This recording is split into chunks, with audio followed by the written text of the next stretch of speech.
Allez, un tirage intemporel pour la personne qui est face à cette vidéo. Quel est le message que l'on veut te faire parvenir avec l'oracle de l'âme sœur? Allez, le message pour la consultante.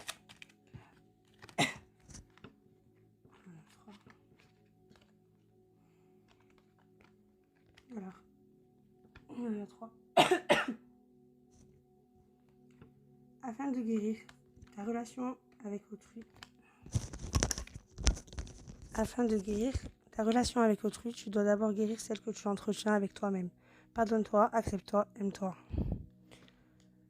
Le deuxième message, c'est chaque pensée affectueuse est une graine d'amour. Parfois la semence germe instantanément, d'autres fois elle est en sommeil un certain temps.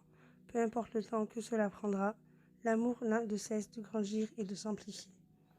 Le troisième et dernier message, c'est abandonne tes inhibitions, fais preuve de créativité et laisse libre cours à ton imagination. Ta vie amoureuse se transformera au-delà de tes attentes.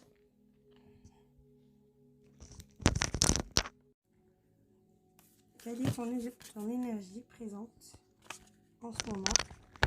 Que tu sois un homme ou une femme, un homme ou une femme, je te laisse le libre choix d'adapter le genre. Ça peut être aussi ton énergie ou l'énergie de la personne à qui tu penses en face de toi. Allez. Quelle est l'énergie de la consultante actuellement? Quelle est son énergie la consultante face à la vidéo?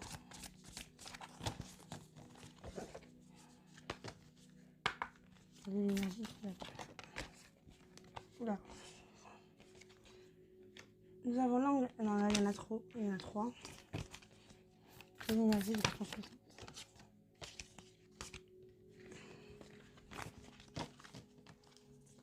Quelle est l'énergie de la consultante en ce moment? Voilà. L'indécise.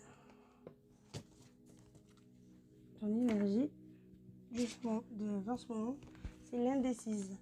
Peut-être que tu es en pleine indécision. Je vais te lire le message qui correspond à cette carte.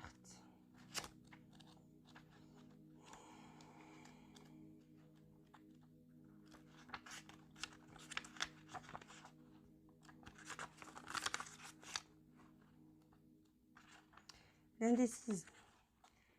Relation, amour, sexualité. L'indécision, l'authenticité et la sagesse. Tu es invité à rééquilibrer tes relations envers toi-même et envers les autres. Choisis sur quoi travailler en posant des intentions et en t'axant sur les points énoncés ci-après. Alors,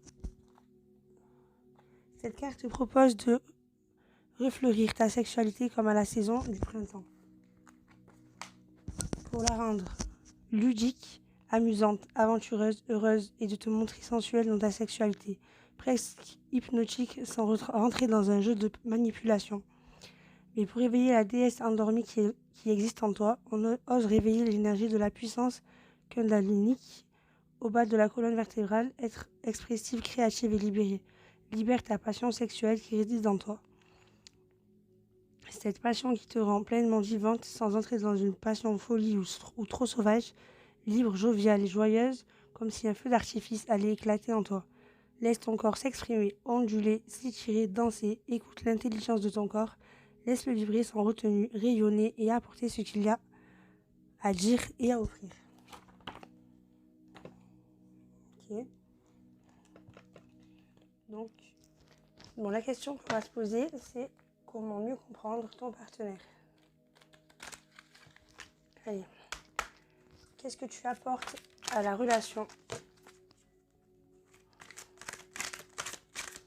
Qu'est-ce que tu apportes à la relation?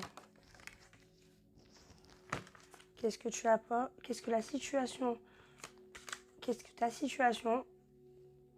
Quelle est ta situation dans la relation présente? Oula. Les espoirs et attentes de quels sont tes espoirs et tes attentes vis-à-vis de la relation. Ok. Qu'est-ce que ton partenaire apporte à la relation? Ok.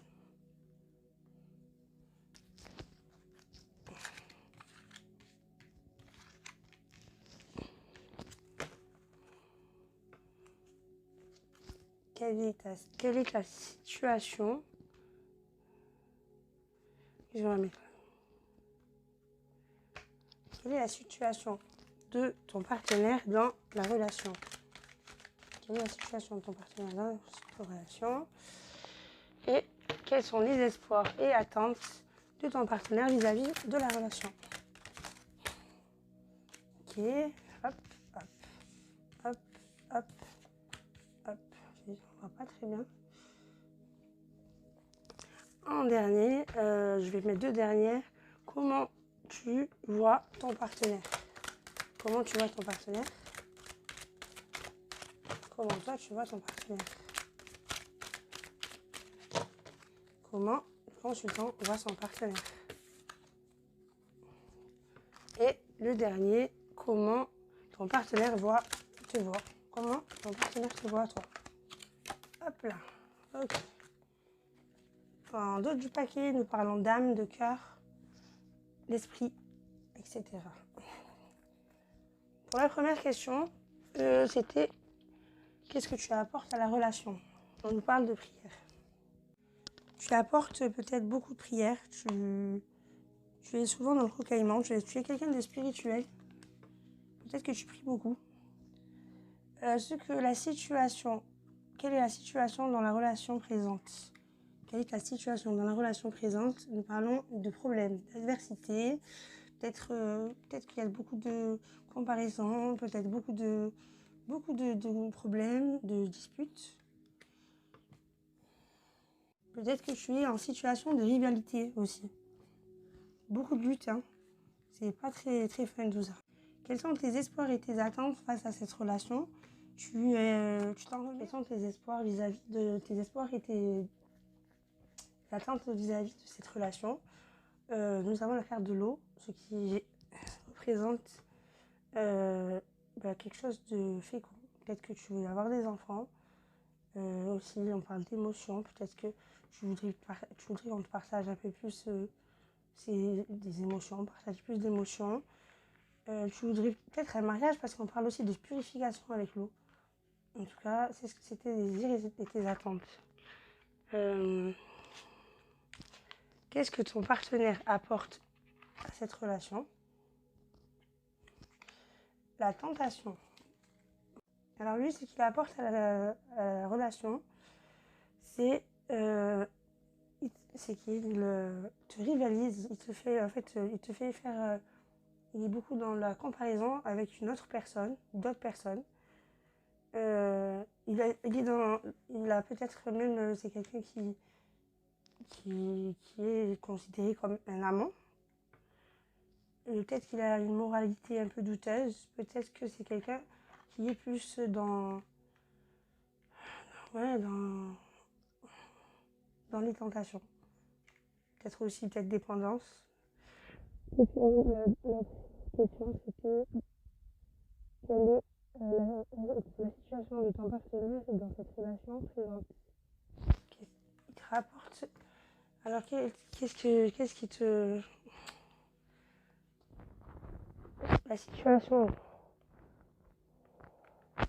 situation en fait avec ton partenaire dans la relation présente, c'est la nécessité.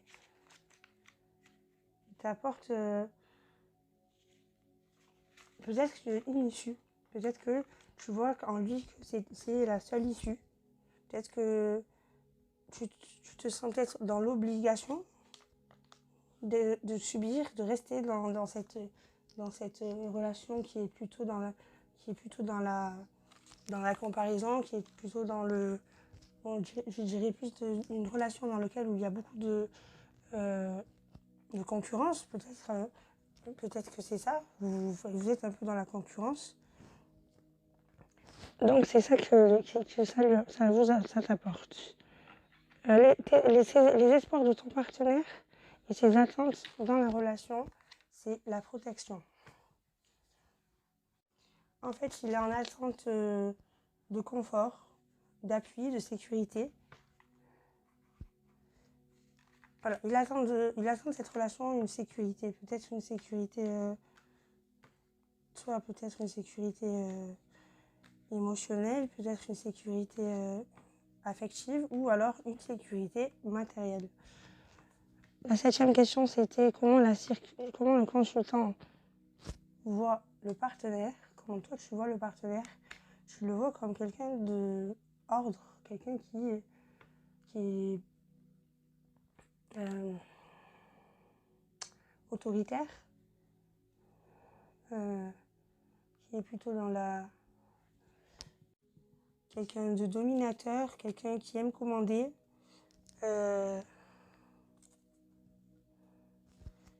Tu le vois comme un dirigeant. Et comment lui, il te voit comme... Alors l'homme, il te voit comme quelqu'un qui a de l'humanité. Ou alors il te voit comme quelqu'un qui a beaucoup plus d'énergie masculine que féminine.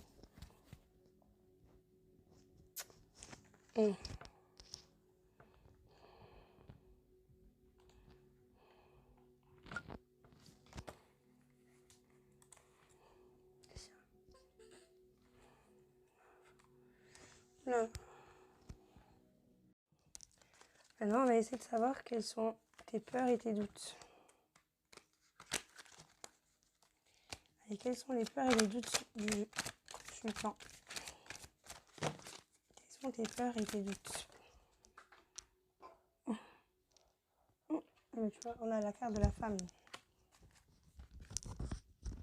On va essayer de savoir aussi quelles sont les peurs et les doutes de ton partenaire. Les peurs et les doutes du partenaire. Là, lui, c'est le choix. Ensuite, on va voir quelles sont les influences extérieures quelles sont tes influences extérieures à toi, au consultant. Quelles sont les influences extérieures du consultant? Nous avons la naissance. Quelles sont les influences? Alors, quel est l'avenir le plus probable pour votre relation? Quel est l'avenir le plus probable pour votre relation? Quel est l'avenir le plus probable pour votre relation? Hop, nous avons le temps et nous avons la réussite. C'est bien ça. Hop. Et quelles sont les influences extérieures de ton partenaire? Ce sera la clé. Voilà. Bon. Toi, tes peurs et tes doutes, c'est l'idéal. Que ça ne soit jamais dans... Tu as peur qu'en fait, tu n'es pas avec la personne idéale, que ce soit pas une... que ça viendra jamais idéal. Voilà. Peut-être que tu as peur d'une femme. Peut-être que tu as peur d'une autre femme. Qu'il y ait une autre femme dans ta vie. Les peurs et les doutes de ton partenaire, c'est le choix. Il a peur de décider. Il a peur de réfléchir à une autre possibilité. Il a peur, en fait... Il a peur de son indécision, on va dire.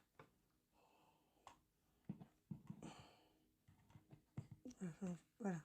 Il a peur de son indécision. Voilà. Ensuite, pour... Ça, c'était... Oui.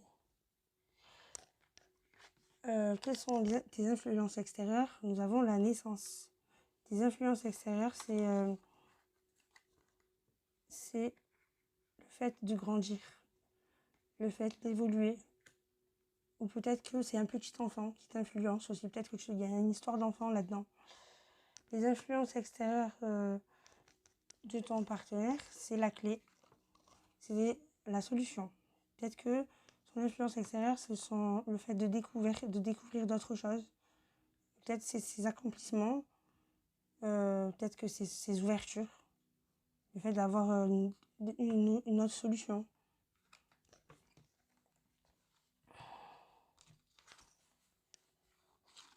Alors, quel est l'avenir de votre l'avenir le plus probable de votre relation, c'est la réussite et le temps. Le temps, c'est la durée. Ça va encore durer longtemps. Voilà, c'est quelque chose qui veut dire que c'est quelque chose qui n'est pas fini, qui va y avoir, ça va durer et que ça va durer parce que ça va aller vers la réussite. C'est quelque chose qui va en fait vous amener vers une réussite par rapport à peut-être avoir même dans un domaine professionnel. En tout cas, c'est plutôt positif.